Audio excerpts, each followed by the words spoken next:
டெய்லியுமே நமக்கு பிடிச்சத செஞ்சு சாப்பிட்றதே ஒரு சந்தோஷந்தாங்க. இன்றைக்கி என்னோடய ஃபேவரேட்டான லெமன் ரைஸும் நான் கத்திரிக்காய் பொரியலும் தான் பண்ண போகிறேன். ரொம்ப பேசிக்காக தான் இருக்கும் கேட்க. ஆனால் எனக்கு அந்த கத்திரிக்காய் ரொம்ப பிடிக்குங்க. அதுவும் கீழ் வீட்டில் உள்ள ஆன்ட்டி ஒரு தடவை எனக்கு வந்து நல்ல காரமாக செஞ்சு கொடுத்தாங்க. அதோட இன்ஸ்பிரேஷனில் தான் நான் இன்றைக்கி செய்யலான்னு நினச்சேன்.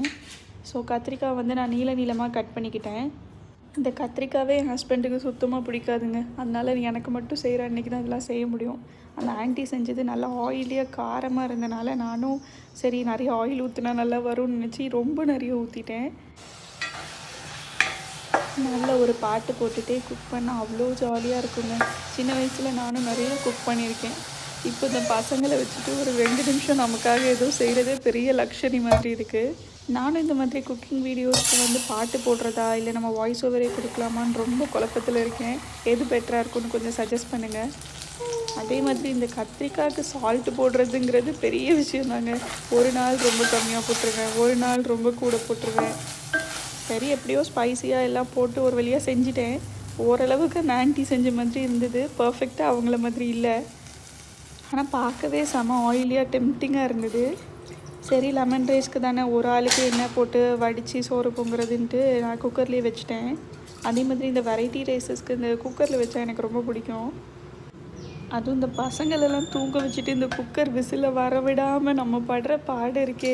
ஒரு விசில் கேட்டாலும் எந்திரிடுறாங்க. அவங்கள வச்சுட்டு ரொம்பவே கஷ்டமாக இருக்குது.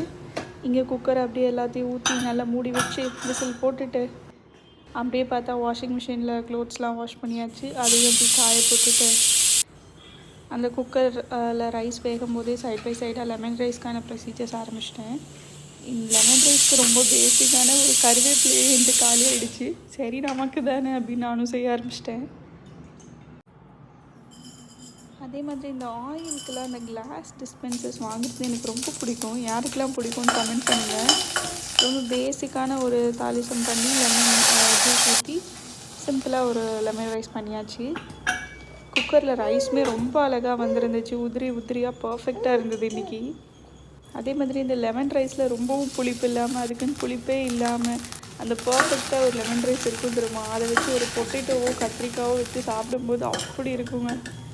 அதை மிக்ஸ் பண்ணும்போதே எனக்கு ஹைதராபாத் பிரியாணி ஞாபகம் தான் வந்துட்டு இருந்துச்சு. எப்படியோ செஞ்சு ப்ளேட் பண்ணி சூப்பராக சாப்பிட்டாச்சு. பாய்.